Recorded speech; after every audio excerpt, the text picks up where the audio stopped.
Лотос – это символ жизни и красоты, самосовершенствования и идеала. Именно этот цветок стал символом яркого фестиваля под названием Lotus Winter Fest, который прошел 6 декабря во Дворце студентов ХПИ.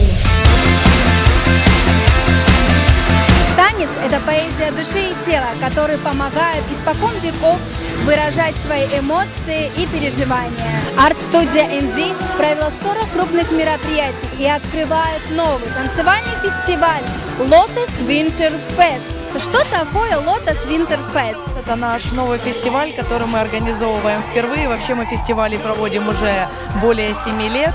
И этот фестиваль отличается тем, чтобы создать атмосферу добра, радости, творчества. Lotus Winter Fest. Что это за значение? Lotus – это символ нашего творческого объединения МД. Мы изначально танцевали, потом захотелось чего-то большего. Мы стали элементы театра привносить в наши постановки, стали привлекать другие танцевальные коллективы. Так родились вообще наши первые фестивали еще в 2007 году. Поступали предложения проводить детские праздники, корпоративы, свадьбы. И всем этим мы занимаемся и сегодня. Основная концепция нашей школы танца – это универсальность, то есть это различные стили, мы пробуем, экспериментируем. Мы можем еще похвастаться тем, что очень много из наших выпускников становятся хореографами. Какая судейская лига? Присутствуют в судейской коллегии профессионалы, чемпионы мира, специалисты в области хореографии. Каждый участник получает дипломы, приз, то есть с нашего мероприятия никто не уйдет с пустыми руками, все будут довольны и счастливы.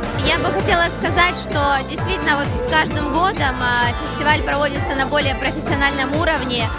Мы видим, как детки растут, переходят с категории младшей в старшую и становятся лучше. И это дети, поэтому каждому хочется дать первое место.